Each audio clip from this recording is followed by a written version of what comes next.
Hello dear learners of class 8. This is the book exercise video of your book Sign Wise. तो बेटा इस video में हम जो चैप्टर 2 है माइक्रो ऑर्गेनिजम्स उसकी बुक एक्सरसाइज को डिस्कस करने वाले हैं. तो एज यूजुअल आपकी बुक की पहली एक्सरसाइज होती है get ready exercise. It is a warm up exercise before starting the chapter. So the question is, there are many harmful organisms that cause several disease. Can you identify disease caused by microorganism and tick the disease caused by them? अब आपको क्या करना है, ये कुछ diseases दी हुई हैं, आपको टिक करना है कि इनमें से कौन सी डिसीज़ जो है वो माइक्रो ऑर्गेनिज्म से कॉज होती है और उन डिसीजेस को आपको टिक कर देना है. ठीक है. तो नाइट ब्लाइंडनेस कॉज होती है क्या? नहीं, नाइट ब्लाइंडनेस विटामिन ए की डेफिशिएंसी से होती है. कॉलेरा, हाँ ये माइक्रो ऑर्गेनिज्म. टाइफॉइड, ये भी माइक्रो ऑर्गेनिज्म. अनीमिया, ये आयरन की कमी से होती है. Kwashiorkor, it is the deficiency disease of protein energy malnutrition. ठीक है. प्रोटीन और कार्बोहाइड्रेट की डेफिशिएंसी जब होती है तब क्वाशिकोरा होता है. Then goitre, it is also a deficiency disease. Jaundice, chicken pox is a disease that is caused by microorganism, and common cold is also a disease that is caused by microorganism. Scurvy is a deficiency disease.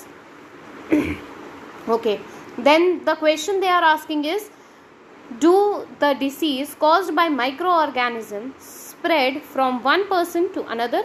क्या ऐसा होता है कि micro organism से अगर कोई disease cause होती है तो वो एक पर्सन से दूसरे पर्सन तक पहुंचती है? तो उसका आंसर है यस. क्या है answer? Yes. Second, some disease do not spread from one person to another. What are such disease called? कुछ डिसीजेज ऐसी होती हैं जो एक पर्सन से दूसरे पर्सन में ट्रांसफ़र नहीं होती. क्या बोल रहे हैं ये?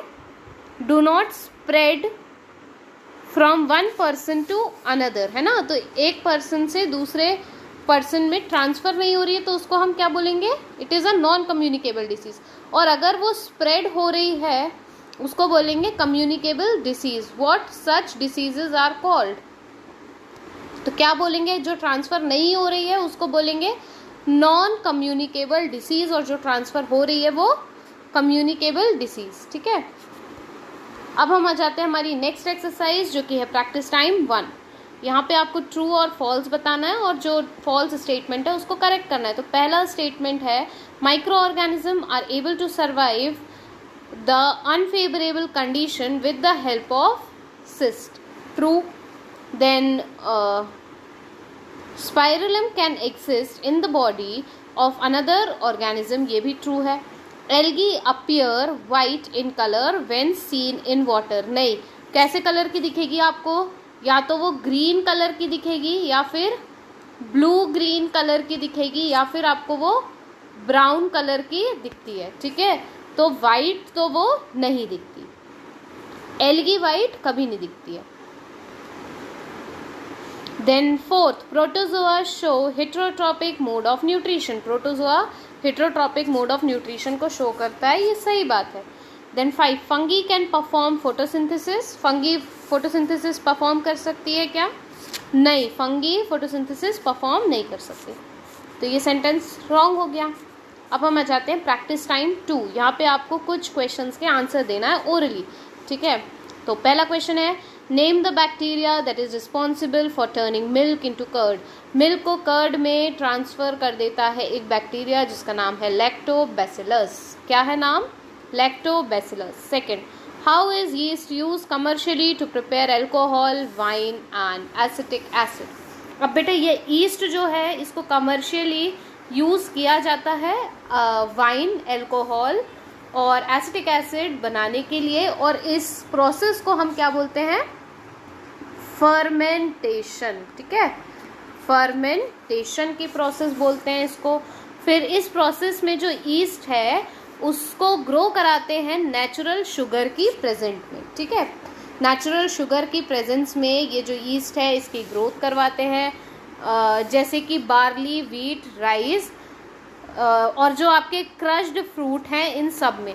और ईस्ट जो होती है वो किस पे फीड करती है, वो फीड करती है शुगर पे, और इस प्रोसेस में जो शुगर है वो कन्वर्ट हो जाती है किस में, एल्कोहल में। इतनी बात समझ आ गई। अब next is what is antibiotic. Antibiotic क्या है? एंटीबायोटिक ऐसे सब्सटेंस हैं जो किल कर देते हैं। एंटीबायोटिक क्या है? ऐसे सब्सटेंस, या हम बोल दें ऐसे केमिकल सब्सटेंस जो किल कर देते हैं या फिर स्टॉप कर देते हैं माइक्रो ऑर्गेनिज्म की ग्रोथ को। ठीक है, अब इसके कुछ एग्जाम्पल अगर हम बात करें तो पेनिसिलिन इसका एक एग्जाम्पल है, स्ट्रेप्टोमाइसिन, टेट्रासिलिन। ठीक है, ये सारे इसके एग्जाम्पल हो गए। अब हम नेक्स्ट बात करते हैं नेक्स्ट क्वेश्चन की, तो वो है which disease is caused by polio virus. कौन सी डिसीज है जो पोलियो वायरस से होती है? तो वो डिसीज है polio. 5. Why micro organism such as rhizobium are known as nitrogen fixing या नाइट्रोजन फिक्सिंग बैक्टीरिया या नाइट्रोजन फिक्सर्स। तो राइजोबियम जो है वो क्या करता है? राइजोबियम का काम क्या है कि ये जो एटमॉस्फेरिक नाइट्रोजन है ना, राइजोबियम क्या करता है? एटमॉस्फेरिक नाइट्रोजन जो है आपकी उसको कन्वर्ट कर देता है किसमें? नाइट्रोजन के कंपाउंड में, है ना, किसमें? नाइट्रोजन के कंपाउंड में। और ये जो कंपाउंड होते हैं ये कैसे होते हैं बेटा? अनस्टेबल। ठीक है, ये कंपाउंड होते हैं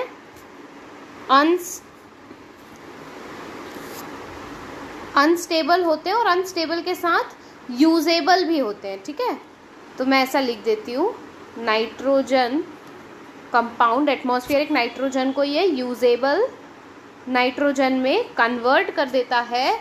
जैसे कि अब यूजेबल मैंने वर्ड यूज़ किया है, तो वो कौन से कंपाउंड होंगे फिर आपको बताना भी पड़ेगा। तो वो कंपाउंड होते हैं नाइट्रेट।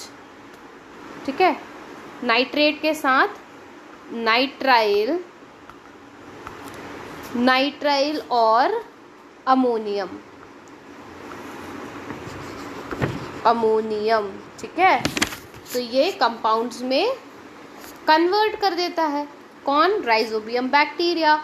और ये जितने भी कंपाउंड्स होते हैं इनको कौन यूज़ कर लेता है? फिर प्लांट्स यूज़ करते हैं। ठीक है, इनको प्लांट्स यूज़ कर लेते हैं। अब ये जितने भी कंपाउंड्स हैं नाइट्रोजन के, ये मिक्स हो जाते हैं सॉइल के साथ। ठीक है, किसके साथ मिक्स होंगे ये सारे कंपाउंड्स? सॉइल के साथ, है ना। अब सॉइल के साथ जब ये मिक्स होते हैं तो ये क्या बढ़ाते हैं? फर्टिलिटी ऑफ सॉइल को इंक्रीज करते हैं, और इसीलिए इनको नाइट्रोजन फिक्सिंग बैक्टीरिया बोला जाता है, राइजोबियम को। ठीक है, इतनी बात क्लियर हुई। अब हम आ जाते हैं third, practice time 3, column A to column B, we need to match it. तो पहला है ट्यूबरकुलोसिस। ट्यूबरकुलोसिस एक ऐसी डिसीज़ है जो कि एयर में स्प्रेड हो जाती है। कोरोना वायरस जो है ये टच से स्प्रेड होता है। हेपेटाइटिस किससे स्प्रेड होती है? वाटर से।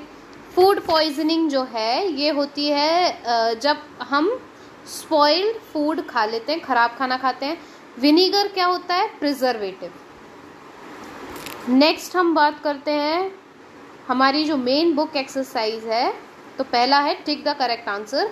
विच of the following micro organism are found in lake, river, pond and sea. इनमें से कौन सा माइक्रो ऑर्गेनिज्म ऐसा है जो लेक, रिवर, सी, पॉन्ड में मिलेगा? तो वो है algae. Second, what is fungus on the bread commonly known as. जो ब्रेड पे फंगस लग जाती है उसको हम क्या बोलते हैं? Moulds. Third, which one of the following is used to kill or stop the growth of the microorganism। तो एंटीबायोटिक का हम यूज़ करते हैं, है ना। नेक्स्ट हम बात करते हैं फोर्थ क्वेश्चन। तो which of the following communicable disease is spread in air। तो उसका आंसर होगा tuberculosis. 5. which of the following process is followed for preserving milk? Pasteurization। Fill in the blanks. First, Fungi do not perform photosynthesis as they do not have chlorophyll. Answer क्या है? Fungi. Fungi photosynthesis perform नहीं करती है. क्यों? क्योंकि इनके पास chlorophyll नहीं होता है. Second, dash is considered to be border line between living and non living thing. तो वो होता है वायरस, क्योंकि अगर उसे फेवरेबल कंडीशन मिलती है तो वो लिविंग हो जाता है, और जब उसको फेवरेबल कंडीशन नहीं मिलती है तो वो नॉन लिविंग हो जाता है. Third, dash are dead weakened microorganism which on introduced in the body stimulate it to produce antibiotics. तो उसको वैक्सीन बोलते हैं. Fourth, bacteria living on root nodules of legume plant, it is rhizobium. 5, the process of producing leather is tanning.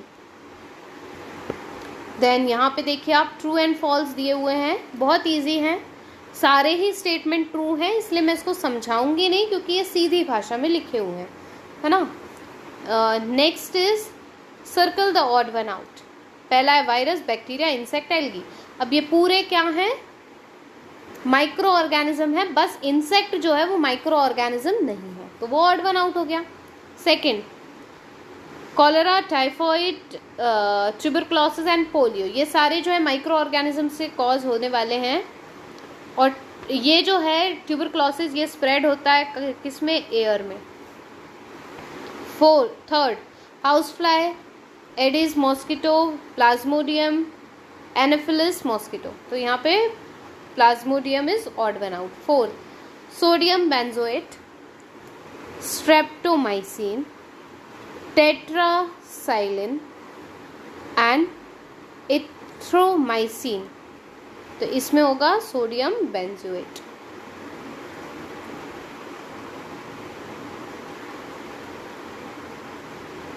अब हम आ जाते हैं question number ई, जो कि है very short answer question.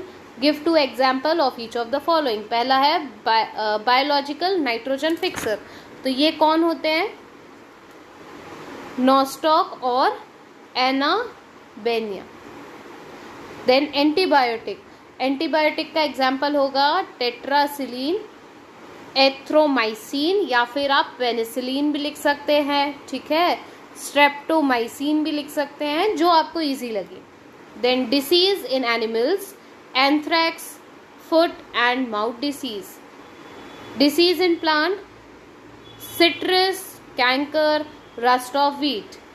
Preservative कौन कौन होते हैं? शुगर होता है और कॉमन सॉल्ट प्रिजर्वेटिव होता है. नेक्स्ट क्वेश्चन पे आ जाते हैं. गिव 1 और 2 आंसर, या 1 और 2 वर्ड आंसर, ठीक है. First, an instrument use to see and study micro organism. उस इंस्ट्रूमेंट को बोलते हैं हम microscope. Then second, the scientist who study micro organism are microbiologist. Then third, micro organism which only have 1 cell, उनको बोलेंगे unicellular organism. Uni मतलब 1. Fourth, the organism which fix atmospheric nitrogen into usable compound is biological nitrogen fixers. ठीक है, fixation नहीं, इसको बोलेंगे हम fixers. ठीक है. Then fifth, the substance which kill or retard the growth of the microorganism, उसको बोलते हैं antibiotics. Then sixth, a disease which can spread from one person to another is communicable disease.